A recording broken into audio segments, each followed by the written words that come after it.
Hello, નમસ્કાર વિદ્યાર્થીઓ. ધોરણ 11માં વિષય સમાજશાસ્ત્રમાં ચેપ્ટર નંબર 3ની છે આજે ચર્ચા કરવાની છે. તો ચેપ્ટર 1 અને ચેપ્ટર 2 છે એ આપણે પૂર્ણ કર્યા. તો ચેપ્ટર 2માં આપણે સમાજશાસ્ત્રના મૂળભૂત ખ્યાલો આપેલા હતા કે મૂળભૂત ખ્યાલો છે એ કેવા હતા, તો કે અલગ અલગ સમાજશાસ્ત્રી છે એ સમાજશાસ્ત્રના મૂળભૂત ખ્યાલો છે એની રચના છે એ કરેલી હતી. કોઈ પણ વિજ્ઞાન કે કોઈ પણ સમાજશાસ્ત્ર કોઈ પણ વિષયની મૂળભૂત ખ્યાલો બધાના કેવા હોય, જુદા જુદા હોય છે. એવી જ રીતે સમાજશાસ્ત્રના મૂળભૂત ખ્યાલો છે એના વિશે આપણે જોયું. શું હતા મૂળભૂત ખ્યાલો એના? તો કે સમાજ છે, સામાજિક ધોરણો છે, આર્થિક દરજ્જો છે, આ બધા શું હતા એના સામાજિક નિયંત્રણો, એના બધાના મૂળભૂત છે એ ખ્યાલો હતા.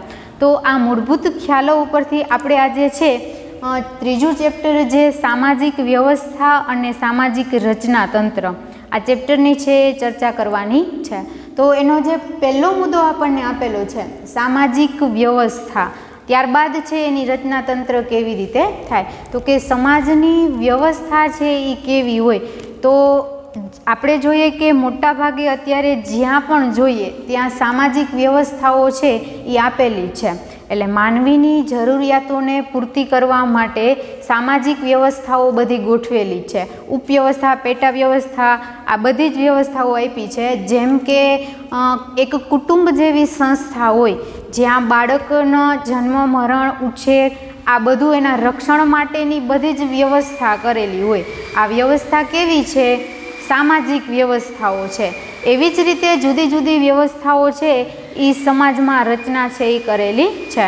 તો સામાજિક વ્યવસ્થાનો વ્યાખ્યા છે, એના લક્ષણો આપ્યા છે, અને જે સામાજિક વ્યવસ્થાઓના અલગ અલગ ધ્યેયો આપેલા છે આપણને. કોઈ પણ સામાજિક વ્યવસ્થા હોય, પેટા વ્યવસ્થા હોય તો એનો એક અથવા અનેક એના શું રહેલા હોય? ધ્યેયો રહેલા હોય. તો આ ધ્યેયની પૂર્તિ કરવા માટે અલગ અલગ પાસાઓ આપણને આપેલા છે. તો કે કોઈ રચના તંત્ર હોય, જેમ કે સામાજિક વ્યવસ્થા આપણે જોઈ એવી જ રીતે રચના તંત્ર. એટલે રચના તંત્ર કેવું હોય? તો કે વિવિધ એકમોનું જોડાણ કરી અથવા તો વિવિધ ભાગોનું જોડાણ થઈ અને એક રચના બને છે. દાખલા તરીકે કોઈ મશીન હોય, મોટરસાઇકલ કે મોટર ગાડી, એના શું હોય? તો કે એના સીટ છે, કવર છે, સ્પેર્સ પાર્ટ છે, વ્હીલ છે, આ બધું ભેગું મળી અને એની છે શું કરે છે? રચના કરે છે. એવી જ રીતે સામાજિક રચના પણ સમાજમાં કુટુંબ હોય, કુટુંબમાં છે આપણે મમ્મી પપ્પા, ભાઈ બહેન, દાદા દાદી આ બધા છે ભેગા મળી અને કુટુંબની રચના થાય. અને કુટુંબ છે એ એક શું થયું? વ્યવસ્થા થાય. ટૂંકમાં અલગ અલગ વિભાગો, જે ભાગો છે બધા એકઠા થઈ અને જે બનાવવામાં આવે શું કહેવાય? તો કે એક વ્યવસ્થા કહેવામાં આવે. એવી જ રીતે કોઈ ભૌતિક વસ્તુઓ લઈ લ્યો તમે, પંખા છે, તો ટેબલ છે, ખુરશી છે, આ બધું શું છે? તો કે એ બધી ભૌતિક વસ્તુઓ અલગ અલગ ભાગોથી બનેલી વ્યવસ્થા છે, અલગ અલગ ભાગોથી બનેલી એક રચના છે. તો આ બધું શું કહેવામાં આવે? રચના છે. જેવી જ રીતે એક સ્કૂલ છે, એક સંકુલ છે, બરાબર? એમાં શિક્ષકો, આચાર્યાઓ છે, પછી પટ્ટાવાળા છે, આ બધા અલગ અલગ શું કરે છે? પોતાનું કાર્ય કરે છે. તો આ અલગ અલગ ભેગા મળી અને એક રચના તંત્ર છે એ બનાવે છે. તો રચના તંત્ર અને સામાજિક વ્યવસ્થા આ બે એકબીજાના શું છે? પૂરક છે. એટલે સામાજિક વ્યવસ્થા વગર છે, રચના તંત્ર વગર છે એ સામાજિક કાર્ય થઈ શકે નહીં, અને સામાજિક કાર્ય માટે રચના તંત્ર હોવું જરૂરી છે. એટલે આ એકબીજા સાથે ગાઢ સંબંધ ધરાવે છે અને આ એકબીજાના છે એ પૂરક છે. એટલે એનો મિનિંગ કે રચના તંત્ર પણ હોવું જોઈએ અને સમાજની વ્યવસ્થા પણ હોવી જોઈએ. એટલે આ બે છે એ એકબીજા શું છે? સાથે સંકળાયેલા છે. તો આજે આપણે સામાજિક વ્યવસ્થા વિશેની છે ચર્ચા કરવાની છે. તો સામાજિક વ્યવસ્થા એટલે શું? તો કે જુદા જુદા વ્યક્તિના મત પ્રમાણે બધાના અલગ અલગ વિચારો આપેલા હોય. એવી જ રીતે સમાજશાસ્ત્રીઓ છે એ પણ અલગ અલગ એના વિચારો રજૂ કરે. તો અલગ અલગ સમાજશાસ્ત્રીઓના મત પ્રમાણે જે સામાજિક વ્યવસ્થા છે એ પણ કેવી હોય? અલગ આપેલી છે. તો એક સમાજશાસ્ત્રીનું નામ આપેલું છે, એના મત પ્રમાણે આપણે સામાજિક વ્યવસ્થાની વ્યાખ્યા છે એ જોઈએ. આ સમાજશાસ્ત્રી છે એ સામાજિક વ્યવસ્થાને શું ગણે છે તો કે ટાલ્ક પાર્સર. આ જે સમાજશાસ્ત્રી છે એણે સામાજિક વ્યવસ્થાની વ્યાખ્યા આપી કે સામાજિક વ્યવસ્થા એટલે એકબીજા સાથે પરસ્પર સંબંધ ધરાવતો એક જટિલ સંકુલ છે. બરોબર. શું કહે છે આ ટાસ્ક પાર્સસ છે એણે સામાજિક વ્યવસ્થાની વ્યાખ્યા આપતા એવું કીધું છે કે સામાજિક વ્યવસ્થા એટલે એકબીજા સાથે જે આંતરક્રિયા ધરાવતો જે ભાગો છે એનું એક જટિલ સંકુલ એને સામાજિક વ્યવસ્થા છે એ કહેવામાં આવે છે. તો એની વ્યાખ્યા જોઈએ કે સામાજિક વ્યવસ્થા એટલે એકબીજા સાથે આંતરક્રિયા કરતા ભાગોનું એક જટિલ સંકુલ છે, જેને શું કહેવાય? સામાજિક વ્યવસ્થા તંત્ર કહેવામાં આવે છે. આવું કોણ કહે છે તો કે ટાસ્ક પાર્સસ છે એ આ વ્યાખ્યા છે એ આપે છે. ત્યારબાદ આપણે સામાજિક વ્યવસ્થા છે એના લક્ષણો આપેલા છે કે કેવા કેવા લક્ષણો છે એ સામાજિક વ્યવસ્થામાં છે એ જોડાયેલા હોય. તો લક્ષણો જોઈએ કે સામાજિક વ્યવસ્થાના લક્ષણો મુખ્ય ખાલી એના 3 જ લક્ષણો આપેલા છે. કેટલા?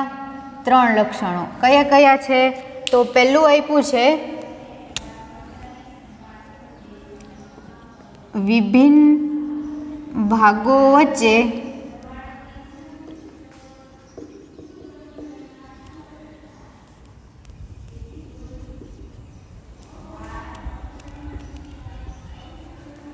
પરસ્પર લંબન. પછી બીજું આપ્યું છે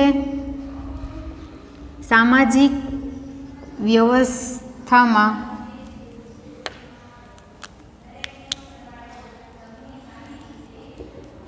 સ્થિરતા. ત્યારબાદ ત્રીજું લક્ષણ આપ્યું છે સામાજિક વ્યવસ્થામાં પરિવર્તન. આ 3 છે એ સામાજિક વ્યવસ્થાના લક્ષણો છે એ આપેલા છે. તો આમાં પહેલું લક્ષણ જે આપ્યું છે વિભિન્ન ભાગો વચ્ચે પરસ્પર લંબન, કે અલગ અલગ ભાગો છે એનું શું કરેલું છે તો કે એ બધા પરસ્પર છે એ સંકળાયેલા છે. કેવા ભાગો આપણને આપ્યા છે તો કે એક કુટુંબ છે એમાં શું છે તો કે અલગ અલગ વ્યક્તિઓ છે, માતા પિતા છે, ભાઈ બહેન છે, પતિ પત્ની છે, આ બધા એક કુટુંબ છે એ રચે છે અને કુટુંબ એક શું થયું? એક વ્યવસ્થા થઈ. તો આવી રીતે અલગ અલગ છે એ સામાજિક જોડાણ થઈ અને એક વ્યવસ્થા છે એ બનાવે છે. જેવી રીતે કીધું હતું એમ કે શાળા છે એ એક વ્યવસ્થા છે જેમાં અલગ અલગ વ્યક્તિઓ છે કે જે શિક્ષકો છે, પછી વિદ્યાર્થીઓ છે, પ્રિન્સિપાલ છે, આ બધા છે એ જોડાણ થઈ અને શું બનાવે? એક રચના. અને રચના અને વ્યવસ્થા એકબીજા સાથે શું છે? જોડાયેલા છે. એટલે વિભિન્ન ભાગો વચ્ચે છે એ પરસ્પર લંબન રહેલું છે.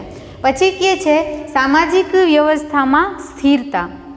જો કોઈ પણ વ્યવસ્થા હોય એને એની સ્થિરતા ટકાવી રાખવા માટે શું કીધું? પરિવર્તન છે એ આવવાનું જ છે. તો પરિવર્તનની સાથે એની સ્થિરતા છે એને ટકાવી રાખવી યોગ્ય છે. એટલે કોઈ પણ વ્યવસ્થા બનેલી હોય, વ્યવસ્થા હોય, પેટા વ્યવસ્થા હોય, એને ટકાવી રાખવા માટે અનુકૂલન છે એ સાંધવું જરૂરી છે. એટલે કોઈ પણ પરિસ્થિતિ આવે, કોઈ પણ પરિવર્તન આવે, પણ એનું શું કરવાનું? એની સ્થિરતા છે એને જાળવી અને રાખવાની છે. સામાજિક વ્યવસ્થાઓ ગમે એટલી હોય. પછી ત્રીજું કહે છે સામાજિક વ્યવસ્થામાં પરિવર્તન. હવે ઉપર આપણે એવું કીધું હતું કે સ્થિરતા જાળવી રાખવાની છે અને ત્રીજા પોઈન્ટમાં એવું કહે છે પરિવર્તન છે એ લાવવાનું છે. એટલે કોઈ પણ સામાજિક વ્યવસ્થા હોય એણે સ્થિરતાની સાથે પરિવર્તન છે એ કર્યું જ હોય. અમુક સમય સુધી નક્કી કરેલા અમુક સમય સુધી એની સ્થિરતાની સાથે પરિવર્તન કરેલું જ હોય છે, પણ પછી આગળ સમય જતાં એમાં પરિવર્તન લાવવું પણ જરૂરી છે. એટલે કોઈ પણ સામાજિક વ્યવસ્થા હોય એ પરિવર્તનશીલ હોય, એટલે પરિવર્તન છે એનામાં શું આવતું જ હોય છે અને પરિવર્તન છે એ લાવવું જરૂરી છે. કેમ તો કે એનો વિકાસ અને પ્રગતિ કરવા માટે પરિવર્તન પણ હોવું જરૂરી છે. એટલે સામાજિક વ્યવસ્થાના આ 3 લક્ષણો આપણને આપેલા છે કે વિભિન્ન ભાગો વચ્ચે છે એ પરસ્પરાવલંબન છે, કે બધા જ ભાગો છે એકબીજા સાથે છે એ જોડેલા છે. એવી જ રીતે સામાજિક વ્યવસ્થા શું છે તો કે સ્થિરતા ધરાવે છે અને સામાજિક વ્યવસ્થામાં પરિવર્તન પણ હોવું જરૂરી છે. એટલે સામાજિક વ્યવસ્થા આ 3 લક્ષણો છે એ ધરાવે છે. ત્યારબાદ હવે આપણને સામાજિક વ્યવસ્થાના જે ધ્યેયો હોય, કોઈ પણ સામાજિક વ્યવસ્થા હોય કે શિક્ષણ માટે આપતી શાળાઓ છે, આ શું છે સામાજિક વ્યવસ્થા છે. તો સામાજિક વ્યવસ્થાઓના એક કે અનેક કોઈ પણ ધ્યેય હોય જ છે. તો આ ધ્યેયને પૂર્તિ કરવા માટે અલગ અલગ પાસાઓ આપણને આપેલા છે. કેવા પાસાઓ? તો કે 4 પાસાઓ આપ્યા છે. એ જોઈએ આપણે કે સામાજિક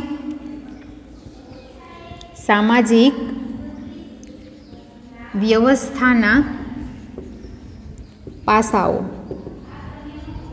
કેટલા છે અને કેવા હોય તો આપણે જોઈએ એની આકૃતિ છે એ આપણને આપેલી છે. તો વચ્ચે છે ને એ શું હોય? ધ્યેયો હોય. એટલે ધ્યેય છે એ શું હોય? વચ્ચે હોય. પછી એક બાજુ આપેલું છે આપણને ઉપજૂથ, બીજી બાજુ આપેલું છે ભૂમિકા, પછી આપણને આપેલું છે સામાજિક ધોરણો. જો સામાજિક ધોરણો એટલે સમાજના બનાવેલા બધા નિયમો. પછી આપ્યું છે સાંસ્કૃતિક મૂલ્યો. બધા શું આપ્યું? સાંસ્કૃતિક મૂલ્યો.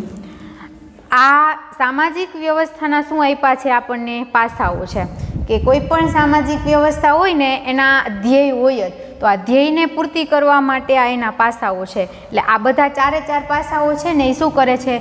મહત્વનો ભાગ છે એ ભજવે છે. એટલે સૌ પ્રથમ આપણે જોઈએ ઉપજૂથ. હવે સામાજિક વ્યવસ્થા હોય એના જૂથ અને ઉપજૂથ, એના પેટા જૂથ રહેલા જ હોય. એટલે કોઈ પણ એકમ છે એના પેટા જૂથને આપણે શું કહીએ? ઉપજૂથ કહેવામાં આવે. કેવી રીતે? તો કે જૂથ અને ઉપજૂથ વચ્ચે છે એ આંતરક્રિયાનો સંબંધ છે, બરાબર? એટલે આંતર સંબંધ છે એ ધરાવે છે.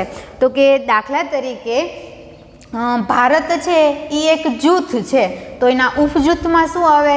તો કે એના જે વિવિધ રાજ્યો બધા છે એ શું હોય? એના ઉપજૂથ હોય. એવી જ રીતે ગુજરાત એક રાજ્ય છે, એના જુદા જુદા ગુજરાત ને પંજાબ ને મહારાષ્ટ્ર રાજ્ય છે એ ભારતના ઉપજૂથ થયા. એવી જ રીતે ગુજરાત છે એ શું થયું? તો કે ગુજરાત જૂથ છે, તો એના ઉપજૂથમાં શું હોય? તો કે એના વિવિધ જે જિલ્લાઓ આપ્યા છે, આ જિલ્લાઓ શું થયા? એના ઉપજૂથ થયા. તો આવા ઉપજૂથ છે એ સામાજિક વ્યવસ્થામાં મહત્વની ભૂમિકાઓ છે એ ભજવે છે. એવી જ રીતે આપણે શાળાઓનું ઉદાહરણ લઈએ તો શાળા છે એ શું છે? આ જૂથ છે. અને એના કાર્ય કરતા વિદ્યાર્થીઓ, શિક્ષકો, આ બધા શું એના છે? ઉપજૂથ છે. તો જૂથ અને ઉપજૂથ છે એ આંતરક્રિયા કરે છે અને એ સામાજિક વ્યવસ્થાની રચનામાં છે એ મહત્વની ભૂમિકા ભજવે છે. એટલે સામાજિક વ્યવસ્થાના ધ્યેયને પૂર્તિ કરવા માટે આ ઉપજૂથ એક પાસો પણ મહત્વની ભૂમિકા ભજવે. ત્યારબાદ આપણને આપ્યું છે ભૂમિકાઓ. હવે જો કોની ભૂમિકાઓ? આ ભૂમિકાઓ છે એ પણ આપણે આગલા ચેપ્ટરમાં છે એ જોઈ ગયા છે કે સામાજિક વ્યવસ્થામાં વ્યક્તિને પોતાનો એક દરજ્જો હોય, બરોબર? કેવો દરજ્જો?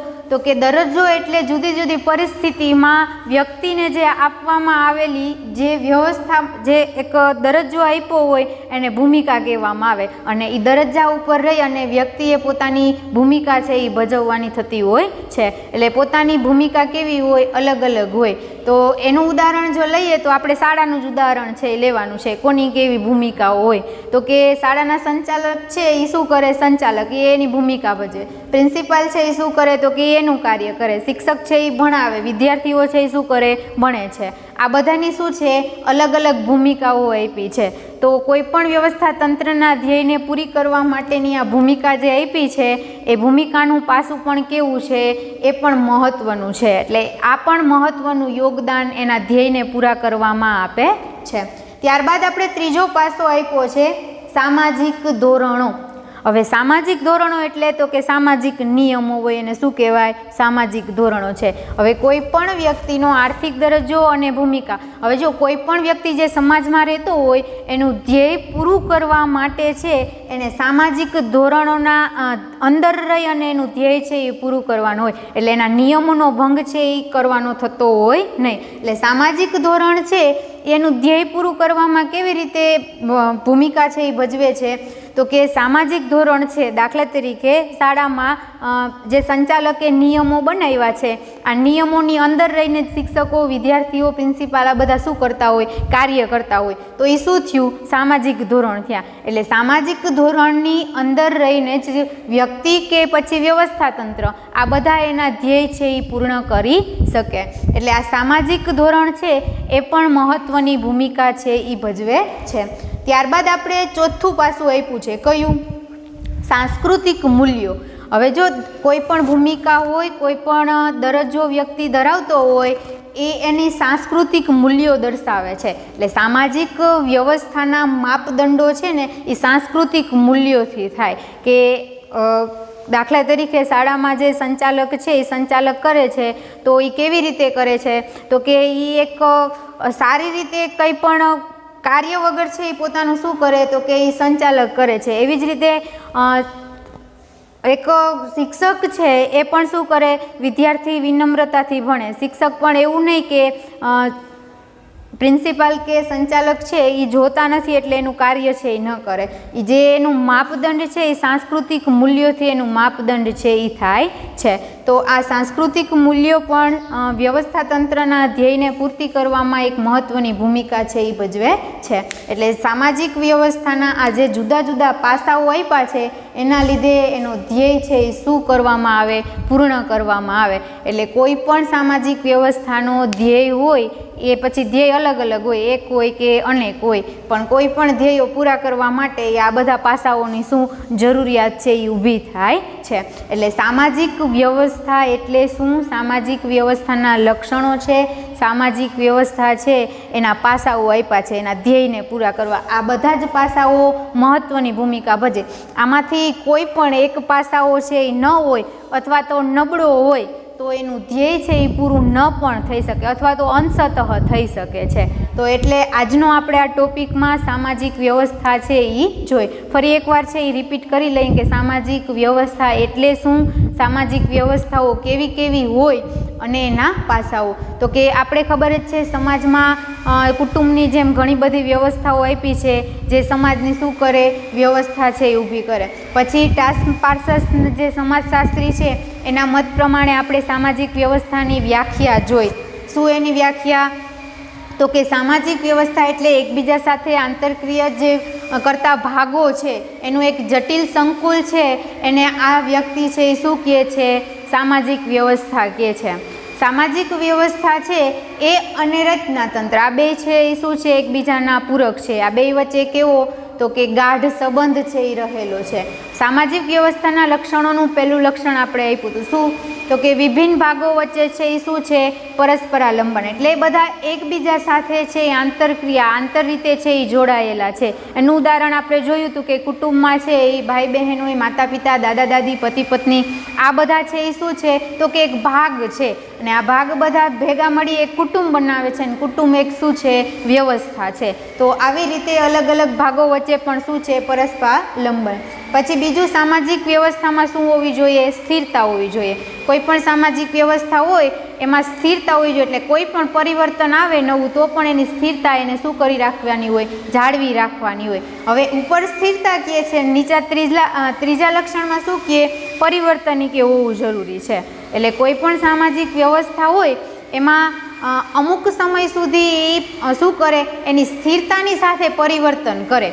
પણ અમુક સમય પૂરો થાય પછી એને પરિવર્તન લાવવું પણ શું છે, જરૂરી છે. એટલે સામાજિક વ્યવસ્થામાં સ્થિરતા પણ હોવી જોઈએ અને પરિવર્તન પણ છે એ હોવું જરૂરી છે. એટલે આ 3 એના શું હતા, લક્ષણો આપણને આપેલા હતા. પછી શું આપ્યું હતું તો કે સામાજિક વ્યવસ્થાના જુદા જુદા પાસાઓ આપ્યા છે. આ પાસાઓની જરૂરિયાત શા માટે ઊભી થાય તો કે સામાજિક વ્યવસ્થા છે એના અલગ અલગ શું આપેલા હોય, ધ્યેયો આપેલા હોય. એટલે આ ધ્યેયની પૂર્તિ કરવા માટે આ પાસા છે એની જરૂરિયાત હોય. તો પહેલો પાસો શું કીધું હતું આપણને, ઉપજૂથ આપ્યું હતું. ઉપજૂથ શું ભૂમિકા ભજવે છે તો કે કોઈ પણ સામાજિક વ્યવસ્થા હોય એનું જૂથ અને ઉપજૂથ હોય જ. જૂથ હોય એ મહત્વનું અને એનો પેટા પ્રકાર હોય એને ઉપજૂથ કહેવામાં આવે. તો આપણે એના ઉદાહરણ જોયા હતા કે ભારત એક જૂથ હોય તો અલગ અલગ રાજ્યો, ગુજરાત ને પંજાબ ને મહારાષ્ટ્ર, આ બધા એના શું થયા, ઉપજૂથ થયા. એવી જ રીતે ગુજરાત એક રાજ્ય જૂથ છે તો એના જે જિલ્લાઓ છે આ વિવિધ જિલ્લાઓ શું બન્યા, ઉપજૂથ છે. એવી જ રીતે શાળા છે એક જૂથ છે, એમાં કાર્ય કરતા બધા શિક્ષકો, વિદ્યાર્થીઓ આ બધા એના શું બન્યા, ઉપજૂથ બન્યા. એટલે સામાજિક વ્યવસ્થાનું ધ્યેય પૂરું કરવા આ પાસો કેવો છે, મહત્વનો. બીજો આપણને આપ્યો તો ભૂમિકા છે. એટલે વ્યક્તિ પોતાની ભૂમિકા, ભૂમિકા કોને કહેવાય તો કે જે એનો સામાજિક વ્યવસ્થામાં એક નક્કી કરેલું છે, એક દરજ્જો જે ધરાવતા હોય એ દરજ્જા ઉપર કાર્ય કરે એની ભૂમિકા ભજવેલી કહેવાય. તો અલગ અલગ ભૂમિકાઓ બધેની હોય. શિક્ષકની ભણાવવાની હોય, વિદ્યાર્થીની ભણવાની હોય, સંચાલક હોય એની સંચાલન કરવાની. તો આ અલગ અલગ ભૂમિકાઓ પણ આ ધ્યેયને પૂરું કરવા માટે છે એ શું કરે, ભૂમિકા છે એ ભજવે છે. પછી ત્રીજું જોયું આપણે સામાજિક ધોરણો. સામાજિક ધોરણ એટલે એના નિયમો. તો બધા જ સામાજિક ધોરણોનું પાલન છે એ કરવું પડે. કોઈ પણ સામાજિક વ્યવસ્થા હોય એના સામાજિક ધોરણો આપેલા જ હોય.